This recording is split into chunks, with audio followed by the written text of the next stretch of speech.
Since I gained a few new friends on here recently, I thought it would be nice to share some of my favorite creative hobbies over the years. Not only have these hobbies increased my productivity, they've also helped me cultivate self-love and eliminate the need to hurry. I hope they'll do the same for you. The first creative hobby is embroidery. If your goals are to boost productivity and self-love, then you need to learn how to be present. The repetitive motion of embroidering helps you slow down and be engaged in the present moment. I also find it symbolic of the gift of healing in the Bible. With just the humble needle and thread, you can mend together what has been torn and create something beautiful in the end, much like the gift of healing. Out of all the 9 spiritual gifts in the Bible, this one stands out to me the most because of its gentle and selfless nature. So, give yourself the permission to slow down, be present, and heal.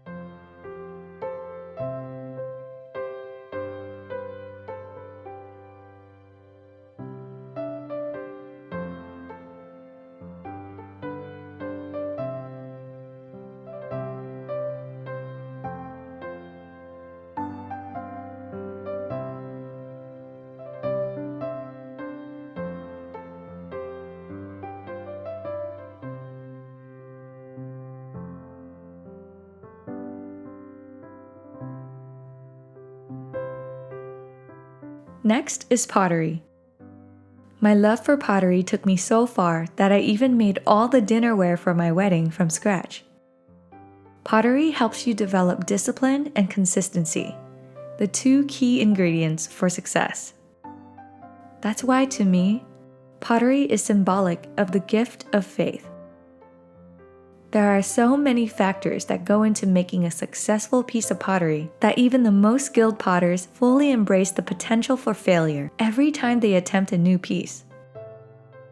Akin to the gift of faith, the one who creates a beautiful piece of pottery does not despair when something doesn't go their way. They know full well that failure is just a part of the journey to success. If you've experienced failure, choose to have faith. Pick yourself up and try again. Such diligence is honored by the Lord.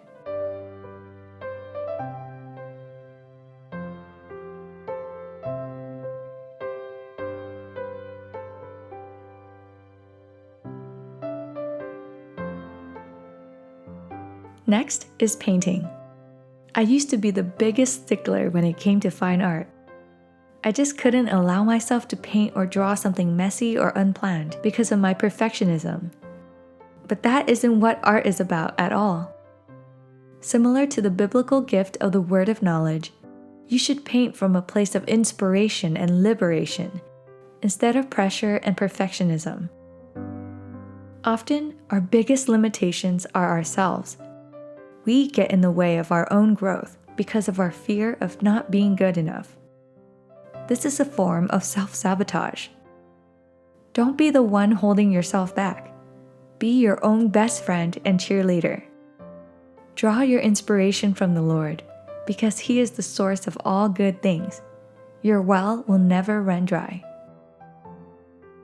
Next is gardening. I love this quote by Audrey Hepburn, which says, "To plant a garden is to believe in tomorrow." Hepburn was talking about hopefulness, the mindset of no matter what happens today, we can still invest in a better tomorrow. I think gardening represents the biblical gift of prophecy because all that you might have today is a seed, but it's what you do with it that will determine your tomorrow. When you hold the seed in your hands, like a prophecy from the Lord, don't just think, "What can I gain from this seed?" Instead, think, "How can I steward this seed so that it can grow and help others?" Because a blessing from God is never meant to end with you.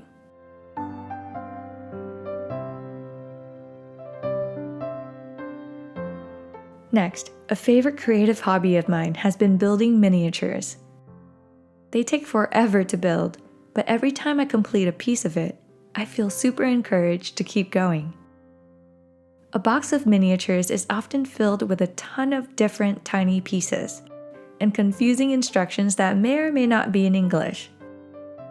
It's like a giant puzzle that requires trial and error to complete. Similar to the biblical gift of the word of wisdom, this hobby mimics the bumpy process of applying wisdom to your life. At first, you don't know what you're doing, so you're just grasping at every little bit of info you've picked up along the way.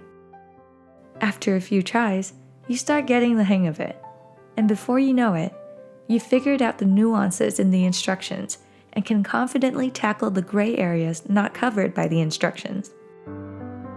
Like most things, wisdom takes practice.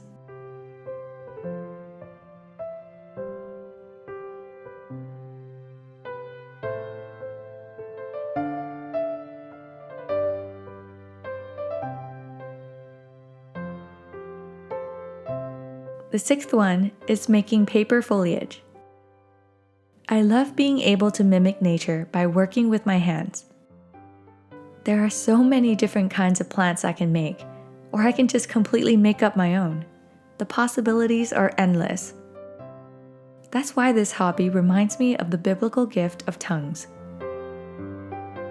When I first heard my church members speaking in tongues, I thought they were going crazy. They were speaking absolute gibberish. I couldn't understand a word they said. But they were just so immersed in the moment and passionate about crying out to the Lord in tongues that I couldn't help but be amazed. Sometimes, the best thing to do is to just cast aside the constraints of society and fully surrender to the movement of the Spirit, even if it makes you look like a fool to everyone else.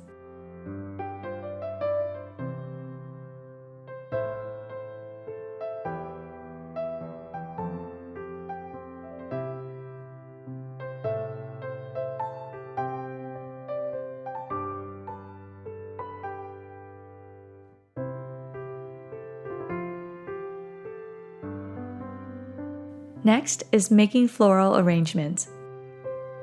Why stop at making paper flowers when you can also create stunning arrangements with fresh or dried flowers?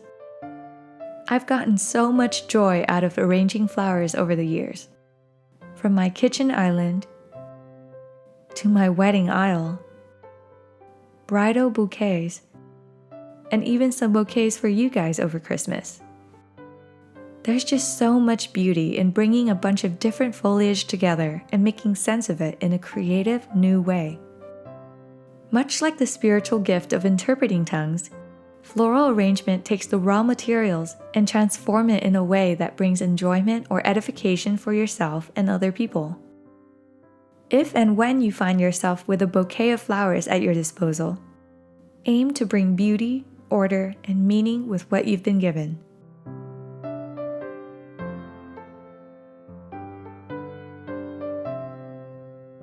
Eighth is DIY home decor. DIY projects are just beneficial in every way. You can save money and flex your creativity at the same time. I've had the pleasure of creating DIY pillows, wall decor, and even Christmas tree ornaments on this channel. If we're talking about some knock your socks off transformations, then look no further than the biblical gift of miracles. It's when God takes a seemingly unsolvable problem, a dead end or certain death, and completely turns it around in the most unexpected way. The working of miracles is a brilliant example of divine intervention. But I don't think it's all that rare. I believe that we look at miracles straight in the face every day and don't even realize it because the miraculous has now become normal to us. Do you realize that your very existence is a miracle? From the nerves on your fingertips to the abstract emotions welling in your brain, you are a combination of nature and spirit, a reflection of the God who made you. He formed you out of love and breathed His own breath into your lungs. You were created by Him and for Him. You are God's miraculous workmanship. My final favorite hobby is decorating. Interior design and styling helps you practice discernment. You'll pick up on color theory, textures, balance, and quickly realize why certain items stand out like a sore thumb, while others make the room come together beautifully. Discernment is a powerful skill to build, much like the biblical gift of the discernment of spirits. This is when a believer is keen on seeing not only what's on the surface, but more importantly, the spiritual implications beneath. There are always spiritual beings at work behind the scenes, whether good or bad. Having discernment can be pivotal to leading a productive and centered life. It's being able to pause, reassess difficult situations, and recognize who the enemy really is. Discernment has helped me countless times in my relationship with John. When I feel triggered by something he did or said because of my own traumatic past, I always try to take a pause and repeat to myself, my spouse is not the enemy is the enemy. Such a simple yet profound truth helps me redirect my anger and frustration towards the spiritual beings at work behind the scenes, rather than at my well-meaning husband. Discernment can truly make or break relationships. Well, I hope you enjoyed this creative video. If you're curious about other potential hobbies, I highly recommend that you check out Skillshare. Skillshare is an online learning community with thousands of inspiring classes for creative and curious people. It's a great place to explore new skills and just get lost in creativity. If you don't know what you're really interested in, Skillshare classes might help you discover that next passion or even that next business idea.